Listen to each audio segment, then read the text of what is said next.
Welcome to our Sunday talk and meditation. You are joining Unity of Littleton for that portion of our service. This service is our February 4th, 2024 service. Thank you for being here. Please take a deep breath, sit back, and enjoy. So I just love that, because it's truly what we're doing. We're coming for the awakening, another day, another start, another opportunity for our heart. So that was, and like I said, I'm blessed to call her friend, and her music is all very uplifting and powerful. So today we're talking about awakening our curiosity. That's what we're looking at this month. And our affirmation is, I am divinely curious and curious about the divine. Wow, isn't that really how we should be? We should be curious about our connections, about source, all of that. The definition of curiosity is a desire to know. And to me, that's what this is all about. This whole journey is one big desire to know what's going on, to know, okay, so, we hear all the stuff out in the world around us about this is what God is, and this is what heaven is, and this is, all of these different things. But the truth of it is, it's a personal relationship. It's a personal experience. And so as we think about spirit or source or universe or God or whatever name you call it, I honor all of those different names because they are names for just the one presence and the one power. So what is it we're curious about? Or better yet, what are we not curious about? My hopes are that we're always seeking. We're seeking a greater understanding of our spiritual beingness, and when we're children, we tend to be curious about everything. And we also tend to be in awe whenever we have a discovery. I think a lot of times we've lost our childlike essence because either we let go of our curiosity or, it's meh. I discovered something new. Great. Okay. There we go. Yep. That's wonderful. Next. So we tend to, in our society today, to be over inundated with all of this stuff coming at us. And so a big part of it is for us to filter down and just allow those things that support us in this journey to come in and for us to actually pick them up and for them to be part of who we are. In Isaiah 11, and I'm going to do a little metaphysical Bible stuff here with us, they were talking about the coming of the Messiah and all of this and the perceptions that they had. And it said that, and after they described the Messiah, Isaiah begins to elaborate on the ideal conditions of the kingdom. And he says, the wolf shall dwell with the lamb, and the leopard shall lie down with the young goat, and the calf and the lion and the fatted calf together, and a little child shall lead them. See, for me, that means that when we lean into that childlike curiosity, that unfettered, untainted, childlike perspective, we're allowing those things that are within us, because we both have the lamb, and we have both the lamb and the lion within us. And it depends on which one we do. And I'm sure y'all have heard the story about the grandfather, indigenous, talking to the child. So I'm not going to go into that. But whichever one of those that we focus on, whichever one of those we nurture is the one that takes precedence in our life. And so as we allow ourselves to be childlike in our wonder, our awe, and our curiosity, we're opening up the paths to that experience of the kingdom of heaven within, right here and right now. Well, so that was great. That was what Isaiah was saying was coming forward in the Messiah.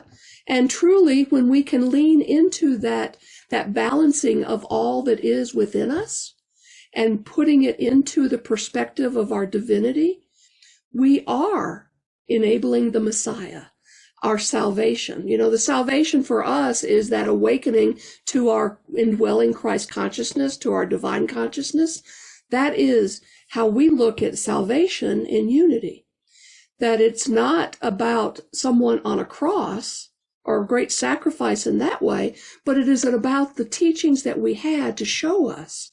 Each and every day we are born again whenever we have a new level of consciousness, when we have a new awareness or a new awakening. And so when people ask me, well, are you born again? Yep. With every thought, with every breath, with every experience, I am born again over and over and over. And a lot of times they'll look at me and go, oh, okay, because they don't know what to do with that. But the truth is, that's how we look at it in unity. So in Matthew, Jesus was working with, he was working with the disciples, and there were some children around, and he called for them to bring a child to him. And the disciples were like, well, what's this all about? This is just a kid, And Jesus said, truly I tell you, unless you change and become like children, you will never enter the kingdom of heaven. Unless we come into it from that point of our innocence, that point of our divinity, that point of our openness and curiosity to learn, to engage, to experience, we're skirting our opportunities to be truly one with Spirit. And it's just, come on, let's do it. I sometimes love the fact that I get playful and that childlike wonder, when I walk out on my back deck and I see those mountains that y'all have seen in some of the shots when I do a Sunday talk, I can't help but look out there and go, oh, wow. And I get to see this. And every day it looks a little different. Every day I have new curiosities about, is there going to be an eagle flying over the mountain today? What am I going to see? What's going to happen? And I'm open to that. Charles Fillmore, in his Jesus Christ Heals book, he said, when we cannot intellectually account for our knowledge, we assume the subconscious to be its source. Yet we should know that the subconscious is the storehouse of past knowledge and past experiences. So it knows only what has filtered through the conscious mind. It cannot therefore be the source of knowledge except through reflection or memory. And so, what that's telling me is, in order for us to awaken, to grow, to become spiritually mature, we must open ourselves up to divine mind, not depend on what we think we know, but be open. In Unity, we have one of the teachings in metaphysics is the 3 phases of mind. And it talks about the conscious mind, which is the now. Right now, we are engaged in our conscious mind. We're taking in sights and sounds and smells and experiences. It's like the camera that's going on with us and witnessing what is here right now. And then the subconscious mind is what Charles Fillmore was talking about. It's that storehouse. It's our hard drive. It is that part of us that records. And not only does it record what happens and what we experience, but it records our reactions and our feelings to that as well. All right. So in Unity, we talk about, well, you can't change your past, but you can change your attitude toward your past or your perceptions of your past. And all that is, that's a rewriting of the programming in our subconscious mind. Well, so that's great. So those are the 2 phases. The 3rd phase is that superconscious mind, divine mind, God consciousness, whatever phrase you want to use. And it's that place where all is perfect. It's that point of our downloads. It's that point of our divine connections. And the big challenge for us is to awaken our curiosity, to go, okay, this is what I think, because this is what I've experienced. So I'm tapping into my subconscious mind to remember, to understand, to make sense. But so many times that derails us on our journey. If we could quiet that and go, okay, my feelings about XYZ have no room in my spiritual growth. What is? And tap into our divine consciousness, our superconscious being. I actually like to look at it of, our conscious mind is what comes through our senses. Our subconscious mind is how we record it. And our superconscious is that point of connection from our heart space. Because what I know from my work with heart math is that when I am dealing in my heart space when I'm making that 18-inch journey from my mind to my heart, that is the point that Charles Fillmore referred to as the abode of God. It's that place of our divine connection. It's that place of our full realization of source. And as I go into my heart space, when I make that journey and I feel my way into the truth of spirit, there's never any yeah buts or ands or could be's or maybes or what ifs. Anytime I have leaned into my heart for an understanding and I've been curious as to where really spirit is guiding me, I get very direct, very specific responses.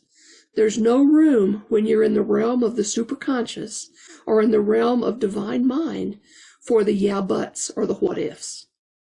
So if you find that you're getting those kind of little questioning pieces of what if or yeah but, that you're still in your mind, you're still in your head.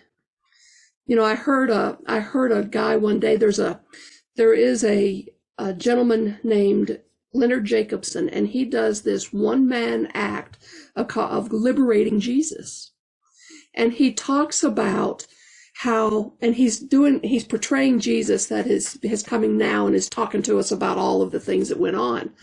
And what he says is, you're lost in your minds. It's not you've lost your minds, but you're lost in your minds. And we get there because we have this perception that what I know is all there is. And that there's nothing else for me to know. There's nothing else for me to learn. There's no reason for me to change. There's no reason for me to look elsewhere. But that's not the truth of it. The truth of it is when we are anchored in that place, we are not in connection with our divinity. Because our divinity doesn't come up here. Our divinity is anchored right here. And so Charles Fillmore said that through his knowing faculty, man acquires a body of knowledge by study and observation of the world without. Through the same faculty, he acquires wisdom by being receptive to the spirit within. And that's what I'm talking about. I'm talking about going to that place within that is going to guide us and lead us. Now, we're talking about awakening. We're talking about curiosity. I want to be very careful with this piece of information, because as human beings, we are seeking knowledge, we are curious, but we also have a tendency, because we can't stand not knowing. I can own that. It drives me, if I don't know something, it's like, oh, I have to figure this out, or I have to know it, or whatever. But because of the nature of who we are on this human plane, we will make stuff up. If I don't know something and I can't seem to figure it out, my mind automatically starts making something up to fill in the gap. So we are, as human beings, meaning-making machines. We're going to give a meaning to something, whether it's right or wrong, because we cannot deal with the void. And so I encourage us to allow our curiosity to guide us into our hearts, into a greater understanding of what is, so that we can truly be in that place of knowledge. You know, I was listening, I watch Gaia sometimes. I don't know if y'all are familiar with Gaia, but they've got some fascinating shows. And there was one broadcast, and they were talking about the Gnostics, the Gnostics had been in existence even way before Jesus, back before most of the teachers that we look at as master teachers. And as they were talking about Gnosticism, and they talked about the fact that there was a lot of metaphysical interpretations in what they did. And as I'm sitting there listening to it, I'm going, gosh, you know, I think unity may be more of a Gnostic tradition than it would be classed as a Christian tradition, because our desires for knowledge and the way we go to find that knowledge, which is going within, tapping into divine consciousness, as well as, you know, our teachers and our books and all of that. But we really are in alignment with that whole thing, because it's more of a mystical, metaphysical spirituality that leans into our oneness with all that is. And there's no essence of separation in the Gnostic teachings. But Gnosticism is about knowing, it's knowledge, it's understanding. And so as we continue on, and I'm hoping this month, as you have other guest speakers, that they do lean into that whole piece of with our affirmation and curiosity about the divine and how that exemplifies within me. So Walt Disney made the comment one day. He said, the way to get started is quit talking and begin doing. And so that's the important piece, is for us not to just talk about all this stuff, but to be it. You know, we know, and in Unity we teach, that we are the expression of the divine. Our divinity is expressed personally through us, as us, being that child of God, that child of the universe, being that the hands and the feet and the action piece. You know, God is, and we are being those things that are exemplified in the isness of God. And so, you guys want to take a little time for meditation? All right. Let me get you ready. We're going to have a little song to get us there, and then I will go ahead and take us into meditation. Still my mind, be at peace in my awakening. I release with my heart, free my soul in my awakening. I am whole.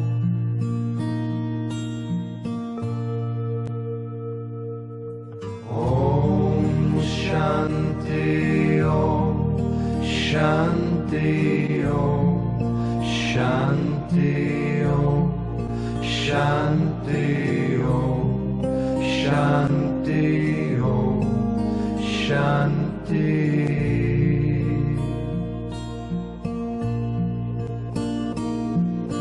Om Shanti Om Shanti Om Shanti Om Shanti Om Shanti Om Shanti.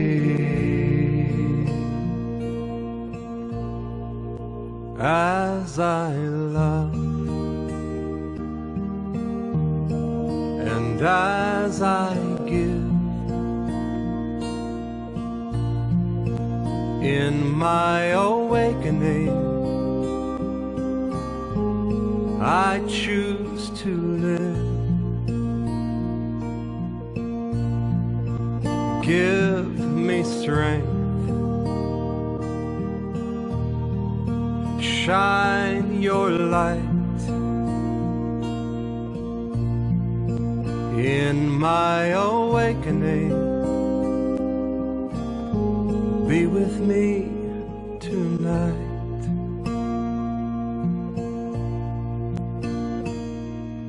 Om Shanti Om Shanti Om Shanti Om Shanti Om Shanti Om Shanti.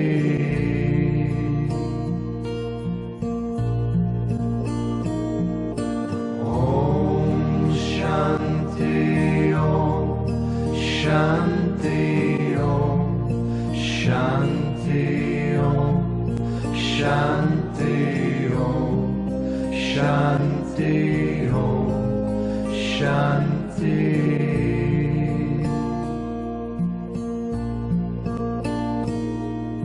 Om Shanti Om Shanti Om Shanti Om Shanti Om, Shanti Om, Shanti.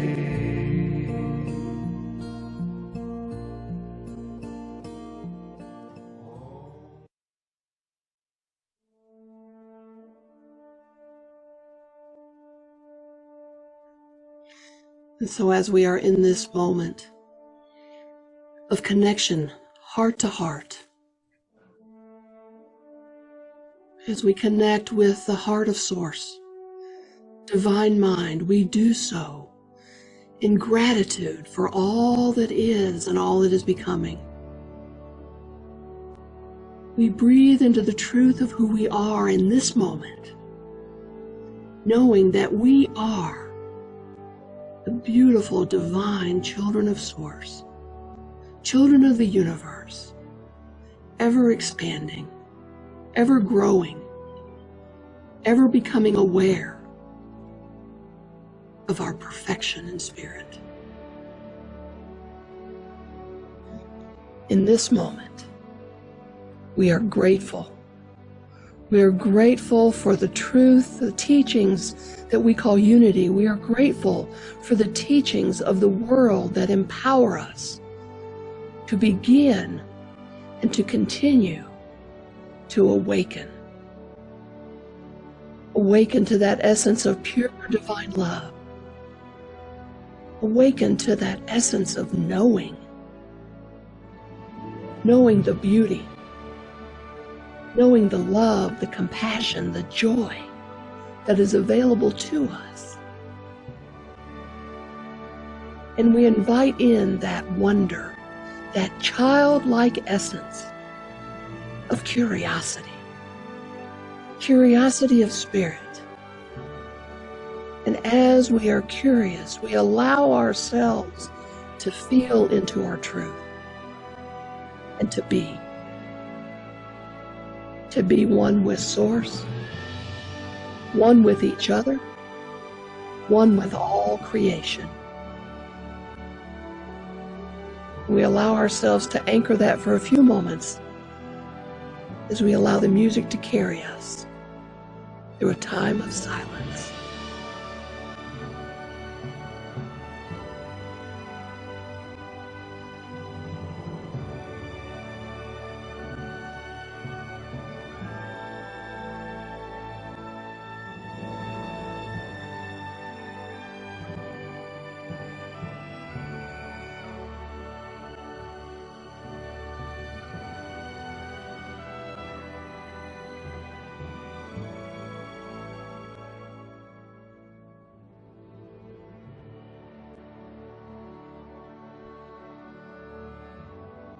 Oh, the beauty of our experience, the beauty of being tapped into Divine Mind, the beauty of sharing this with one another.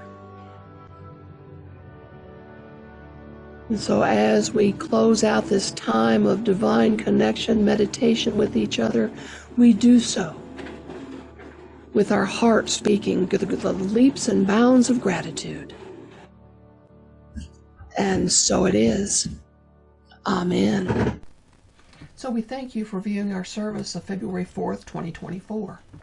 If this service touched your heart and you would like to support the ministry at Unity of Littleton, go to their website, unityoflittleton.org, and click on the donate button. Your gifts, your tithes, your offerings are truly blessed and help us continue to bring that message of our empowerment as divine beings into the world. So be blessed, have a marvelous day, and we hope you'll join us again soon.